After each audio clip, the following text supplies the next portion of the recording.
بسم اللہ الرحمن الرحیم۔ السلام علیکم دوستو، امید ہے اللہ پاک کے کرم سے آپ سب ٹھیک ہوں گے۔ جو دوست میرے چینل پر نئے آئے ہیں وہ برائے مہربانی میرا چینل سبسکرائب کر دیں اور بیل نوٹیفیکیشن آن کر دیں تاکہ نئی آنے والی ویڈیو آپ کو سب سے پہلے مل جائے۔ تو چلیں کہانی شروع کرتے ہیں۔ گھر کے تمام لوگ ایئر کنڈیشن کمروں میں آرام کر رہے تھے۔ باہر سخت لو چل رہی تھی۔ ایک زناٹے دار تھپڑ اس کے گال پر پڑا اور اس کا گال تمتما گیا۔ اس نے جلدی سے کھڑکی بند کی۔ میرے خدا، کیسی شدید لو چل رہی ہے، اس نے سوچا اور چٹکنی لگا کر واپس اپنے بستر کی طرف چل پڑی۔ دیوار کے ساتھ لگی ہوئی گھڑی کی سوئیاں 2 بجا رہی تھیں۔ اسے ٹھیک 4 بجے باورچی خانے کی طرف جانا تھا۔ شام کی چائے ٹھیک 5 بجے لگتی تھی۔ گویا ابھی آرام کرنے کے لیے 2 گھنٹے تھے۔ آرام کا وقت بھی اس سے شدید گرمی اور لو کی وجہ سے مل گیا تھا، ورنہ اگر دوسرے لوگ باہر ہوتے تو کسی نہ کسی کام میں الجھا دیتے۔ اس وقت بھی کوئی کام اس کے سپرد کیا جا سکتا تھا۔ کچھ نہ سہی تو چچی اماں کے پاؤں ہی دبانے ہوتے، لیکن اس وقت اگر چچی اماں اس سے پاؤں دبواتی تو اسے بھی ایئر کنڈیشن کمرے کی ٹھنڈک نصیب ہو سکتی تھی، اور یہ بات کسی کو گوارا نہیں تھی۔ اس نے ایک گہری سانس لی اور اس کی نگاہ آئینے پر جا پڑی۔ لو کے تھپڑ سے سرخ گال ابھی تک کوس و قزح کے منظر پیش کر رہے تھے۔ وہ آہستہ آہستہ آئینے کی طرف بڑھ گئی اور آئینے نے اس کا سراپا پیش کر دیا۔ دن رات کی جھڑکیاں، بات بات پر تانے، ہر قدم پر بے عزتی، طرح طرح کے الزامات، دن رات کی گھٹن۔ اس زندگی میں تمام لوازمات تھے، لیکن اس کا حسن شاید انہی لوازمات سے نکھرتا جا رہا تھا۔ ایسی بھی کیا بے غیرت زندگی کہ ایک لمحے کا سکون میسر نہ تھا، لیکن حسن و جوانی تھی کہ پھوٹی پڑ رہی تھی۔ اللہ تعالیٰ نے اس کی تمام محرومیوں کی کسر اسے توبہ شکر حسن جوانی دے کر پوری کر دی تھی۔ لیکن کس کام کا یہ حسن جو ہر وقت ملامت کا شکار بنا رہتا تھا۔ چچی جان کا بس نہیں تھا، ورنہ زہر دے کر ہلاک کر دے۔ وہ اس حسن و جوانی پر بھی کڑی تنقید کرتی تھی۔ عالیہ نے صابن سے منہ دھونا تک چھوڑ دیا تھا۔ اب یہ اس کے بس کی بات تو نہیں تھی کہ وہ اپنی شکل بگاڑ لیتی۔ شکل بگاڑ بھی لیتی تو جسم کا ایک ایک نقش چیخ چیخ کر اس قیامت خیز حسن کی تشہیر کر رہا تھا۔ نہ جانے کب تک وہ آئینے سے حسن کا خراج وصول کرتی رہی، پھر ایک ٹھنڈی سانس لے کر آئینے کے سامنے سے ہٹ کر بستر پر گر پڑی۔ 12 سال کی عمر تھی جب ماں اور باپ کار ایکسیڈنٹ کے شکار ہو گئے۔ وہ خود سکول میں تھی۔ جب اسے حادثے کی اطلاع ملی تو وہ بے ہوش ہو گئی۔ پورے 4 دن کے بعد ہوش آیا۔ دادی اماں بیٹے کی نشانی کو گلے لگا کر لے آئیں، لیکن چچی کو اس نشانی سے ہمیشہ سے چڑ تھی اور اب تو مستقل عذاب بن رہی تھی۔ بہرحال دادی کی زندگی میں تو ان کی نہ چل سکی، لیکن دادی کی آنکھ بند ہوتے ہی اس پر مصیبتوں کے پہاڑ ٹوٹ پڑے۔ دادی کے علاوہ گھر کا ہر فرد اس سے نفرت کرتا تھا۔ چچا جان تو بیوی کے غلام قسم کے انسان تھے۔ بھائی کی نشانی پر کبھی رحم آ بھی جاتا تو چچی جان کی قہر کی وجہ سے خاموش رہتا۔ چچی جان کی بہن خالہ فوزی بھی ساتھ رہتی تھی، بیوہ اور لا اولاد تھی، لیکن اللہ تعالیٰ نے یہ دونوں مرتبے ان کے فطرت کو سامنے رکھتے ہوئے دیے تھے۔ بلا کی جلاد اور کینہ ور خاتون تھی۔ بات بات پر ناک منہ چڑھانا ان کی عادت تھی، اور خاص طور پر عالیہ کے ان کے عتاب کا شکار رہتی تھی، بلکہ چچی سے زیادہ اسے خالہ فوزی سے ہول چڑھتا تھا۔ شمسہ اور عظمیٰ تو بچپن میں ٹھیک رہیں، لیکن جوانی آئی تو عالیہ کے مقابلے میں بری طرح ساس کمتری نے ان کے دلوں میں عالیہ کے لیے نفرت پیدا کر دی۔ عالیہ کا معمولی لباس، میک اپ سے عاری چہرہ، ان کے ہزاروں کے کیے گئے میک اپ زدہ چہروں سے بڑھ کر حسین تھا۔ بہت سی تقاریب میں انہیں اس بات کا اندازہ ہو چکا تھا، چنانچہ گھر کی تقاریب عالیہ کے لیے مکمل بائیکاٹ کر دیا گیا تھا۔ بہرحال کون سی حقارت تھی جو عالیہ کے نصیب میں نہ تھے۔ وہ ہر عذاب کو خاموشی سے جھیل رہی تھی۔ اس کی زندگی میں کوئی بہار نہ تھی۔ اسے نہیں معلوم تھا کہ اس کا مستقبل کیا ہوگا۔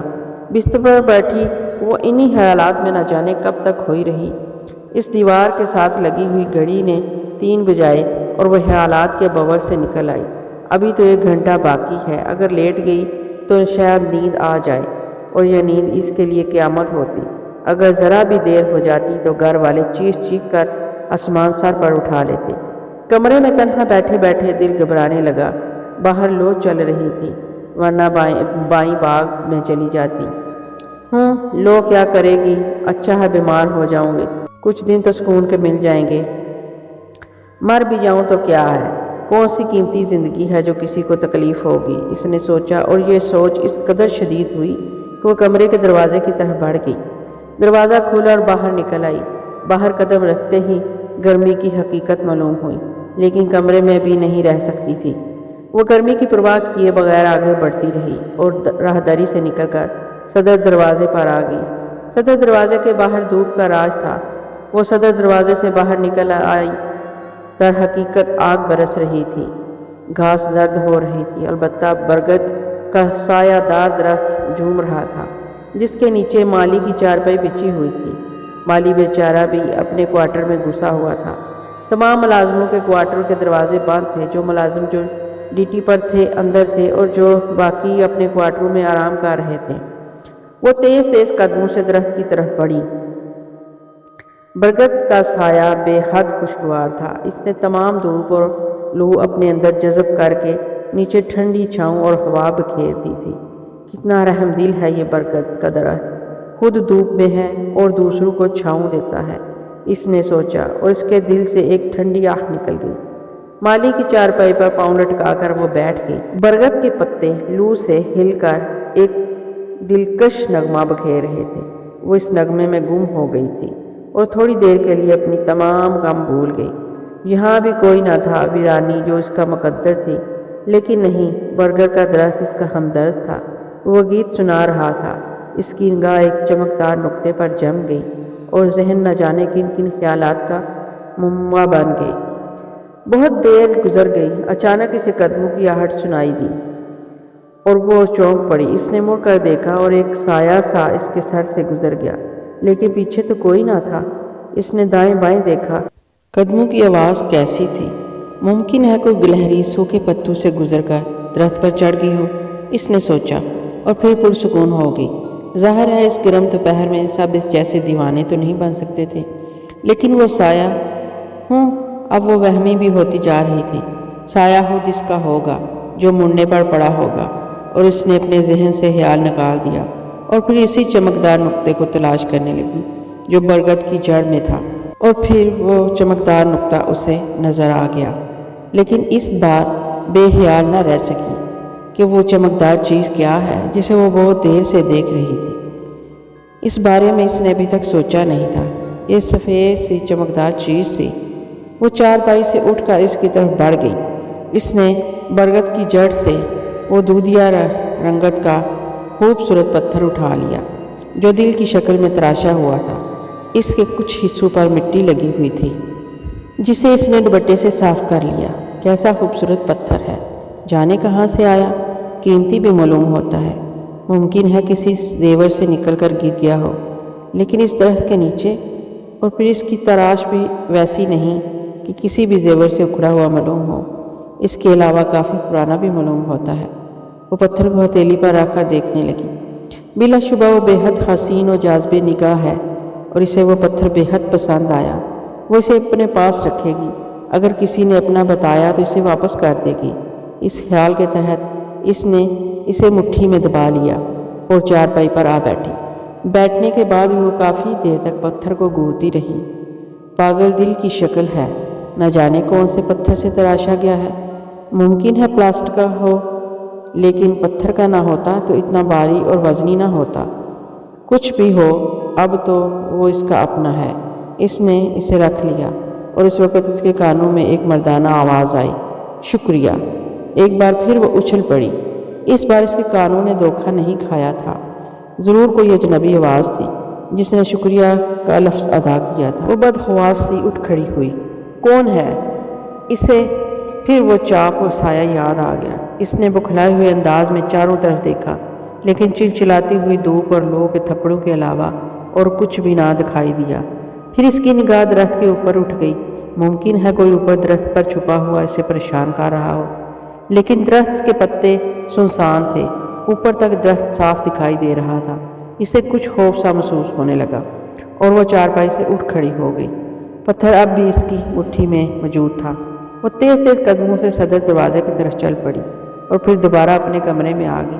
عجیب بات تھی، اسے کانوں پر بھروسا تھا اور اس نے صاف طور سے لفظ شکریہ سنا تھا۔ کافی دیر تک وہ متاثر رہی، پھر اس کی نگاہ گھڑی پر پڑی۔ 4 بجنے میں صرف 10 منٹ باقی تھے۔ وہ سب کچھ بھول کر خود کو بورچی خانے کے لیے تیار کرنے لگی۔ مٹھی میں دبا ہوا پتھر اس نے مسحری کی سیٹ ٹیبل میں رکھ دیا اور باتھ روم میں چلی گئی۔ ٹھنڈے پانی کے چھینٹے نے چہرے کی تمتماہٹ کو بڑا سکون دیا۔ وہ کافی دیر تک چہرے اور آنکھوں کو پانی سے نم کرتی رہی، پھر تازہ دم ہو کر باہر نکل آئی۔ پورے 4 بجے تھے۔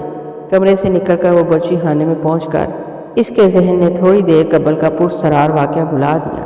اب اس کی ذمہ داری شروع ہوتی تھی۔ اس نے ذہن میں ان سب کی فرمائشات کو ٹٹولا جو آج شام کی چائے کے لیے گھر کے حاکموں نے اسے دی تھی۔ سب کی فرمائش پوری کرنا لازمی تھا، چنانچہ وہ جلدی جلدی تیاری کرنے لگی اور ٹھیک 5 بجے وہ خوبصورت ٹرالی کو انواع و اقسام کے لوازمات سے سجائے ہوئے فوزی خالہ کے کمرے میں پہنچ گئی۔ باہر کا موسم ابھی تک گرم تھا، اس لیے لان میں چائے پینے کا سوال ہی پیدا نہیں ہوتا تھا، اور پھر یوں بھی گرمیوں میں تو 5 بجے دوپہر ہی ہوتی تھی۔ برف کی طرح ٹھنڈے کمرے میں سب لوگ صوفوں میں پر بیٹھے کہکے لگا رہے تھے۔ جو ہی وہ اندر داخل ہوئی، کہکے ایک لمحے کے لیے رک گئے اور پھر جاری ہو گئے، جیسے اسے احساس دلایا جا رہا ہو کہ اس کی یہاں آمد کسی کے مشغلوں پر اثر انداز نہیں ہوتی اور وہ کوئی اہمیت نہیں رکھتی۔ لیکن اس نے ان کے اس تاثر کی طرف کوئی توجہ نہ دی۔ یہ تو ان لوگوں کا معمول تھا۔ سلیقے سے اس نے سینٹر ٹیبل درست کی اور چائے اور دوسری چیزیں سرو کر دیں۔ بورچی خانے کی گرمی میں اس کا چہرہ تمتما کر آگ ہو گیا تھا۔ خشک ہونٹ، ببوکا چہرہ، وہ بے حد حسین لگ رہی تھی۔ اس گرمی میں تمہیں میک اپ کرنے کی فرصت مل جاتی ہے عالیہ، عظمیٰ نے طنزیہ انداز میں کہا۔ Make up? اس نے حیرت سے عظمیٰ کی طرف دیکھا۔ اس نے تو زندگی میں کبھی میک اپ نہیں کیا تھا۔ میرا رنگ ہی ایسا ہے۔ عجیب بات ہے، تم لوگ سونے کا نوالا کھاؤ تب بھی ایسا رنگ نہ نکال سکی۔ اللہ میاں بھی بعض اوقات خوب مذاق کرتا ہے، فوزی خالہ نے تڑکا لگایا۔ لیکن اس کی اس بات میں بھی عظمیٰ اور شمسہ کے لیے تصدیق تھی، اس لیے وہ دونوں منہ بنا کر خاموش ہو گئی۔ وہ باہر نکل آئی۔ ابھی بہت سے کام تھے، سورج ابھی قہر برسا رہا تھا، لیکن وہ گرمی سے بے خبر کاموں میں مصروف ہو گئی۔ شام ہوئی اور پھر رات۔ وہ سب کچھ بھول گئی۔ برگد کے نیچے سے ملنے والا پتھر، شکریہ کے الفاظ، کوئی بات اسے یاد نہ تھی۔ 11 بجے سب کی خواب گاہوں میں گھس جانے کے بعد اسے فرصت ملی اور وہ اپنے کمرے کی طرف چل دی۔ کمرے میں پہنچ کر اس نے گہری گہری سانسیں لی۔ دن بھر کی تپش کے بعد کمرہ اب بالکل ٹھنڈا ہو چکا تھا۔ وہ خاموش مسحری پر بیٹھ گئی۔ آئینہ سامنے موجود تھا اور وہ سوچنے لگی کہ کچھ بھی ہو، وہ اب بھی ان سب سے اچھی، سب سے باوقار لگتی ہے۔ شاید ان کی ضرورت سے زیادہ جلن کی یہی وجہ ہے۔ عام طور پر اس کے لیے سادہ اور معمولی کپڑے کے لباس بنتے تھے، لیکن اس کی مرحومہ ماں کے چند جوڑے اب بھی اس کے پاس موجود تھے، قیمتی جوڑے جنہیں وہ کبھی کبھی اپنے کمرے میں پہن لیتی تھی۔ آج بھی نہ جانے کیوں اس کا دل چاہ رہا تھا کہ وہ عمدہ سا لباس پہنے، اور یہ خواہش اتنی شدید ہوئی کہ وہ اس سے باز نہ رہ سکی۔ اس نے الماری کھول کر ایک خوبصورت جوڑا نکالا اور غسل خانے میں جا کر اسے پہننے لگی۔ زری کے کام والے جوڑے نے اسے سحر انگیز بنا دیا تھا۔ اس نے باہر نکل کر آئینے میں اپنی شکل دیکھی اور خود ہی شرما گئی۔ کاش اسی وقت اسے دیکھنے والا کوئی ہوتا اور ایمانداری سے اس کے بارے میں کچھ کہہ سکتا، اس نے سوچا، اور دفعتاً اسی وقت ایک آواز اس کے کانوں میں گونج اٹھی، چشمے بددور۔ وہ اچھل پڑی۔ اس نے گھبرائے ہوئے انداز میں دروازے کی طرف دیکھا، لیکن دروازہ تو اندر سے بند تھا۔ اس نے مسحری اور پھر پورے کمرے کے دوسرے کونوں میں دیکھا، لیکن کوئی نہ تھا۔ یہ میرے کان کیوں بجنے لگے ہیں؟ آخر اس وقت شکریہ کی آواز، اور اب اس تصور کے ساتھ ایک اور انکشاف ہوا۔ شکریہ والی آواز اس آواز سے مختلف نہیں تھی، ایک ہی آواز، اور یہ نرم نرم انداز۔ کون ہے؟ کس کی آواز ہے؟ وہم، صرف وہم، ورنہ اور کون ہو سکتا ہے؟ اس نے دل کو تسلی دی اور آئینے کے سامنے سے ہٹ گئی۔ رات اپنی تھی، اب کسی کے بلانے کے امکانات نہیں تھے۔ انہی کپڑوں میں بستر پر آ لیٹی، تکیا اونچا کر کے وہ دراز ہو گئی اور لیٹتے ہی لیٹتے اسے اس خوبصورت پتھر کا خیال آ گیا۔ اس نے سائڈ ٹیبل کی دروازہ کھول کر وہ پتھر نکال کر ہاتھ میں پکڑ لیا۔ کیسا پیارا پتھر ہے، وہ سوچنے لگی، اور پھر اسے چمکانے کے لیے اس نے اپنے لباس سے رگڑ کر پتھر کو اور صاف کیا۔ پتھر در حقیقت چمک اٹھا، لیکن اس کے ساتھ ہی کمرے کے اوپر روشن داں سے کوئی پرندہ اندر گھس آیا۔ 1 2 3 4 وہ محبوب سی انہیں دیکھتی رہ گئی۔ یہ چمگادڑیں تھیں اور ان میں سے 3 چمگادڑیں نیچے اتر آئیں اور اچانک لمبی ہو گئیں۔ عالیہ کی آنکھیں دہشت سے پھٹ گئیں۔ وہ ان چمگادڑوں کو انسانی روپ اختیار کرتے دیکھ رہی تھی۔ عجیب بھیانک شکلیں تھیں۔ اس نے چیخنے کی کوشش کی، لیکن اس کی آواز بھی دہشت کی وجہ سے نہ نکل سکی۔ خوف سے اس کے جسم کے رونگٹے کھڑے ہو گئے تھے۔ ہم سے ڈرنے کی ضرورت نہیں ہے عالیہ، ہم تمہارے غلام ہیں، تمہارے خیر خواہ ہیں۔ ہم کسی بھی حالت میں تمہیں نقصان نہیں پہنچائیں گے۔ ہم سے خوف نہ کھاؤ۔ کاش ہم کسی خوبصورت شکل میں تمہارے سامنے آتے اور تم ہم سے خوف زدہ نہ ہوتی۔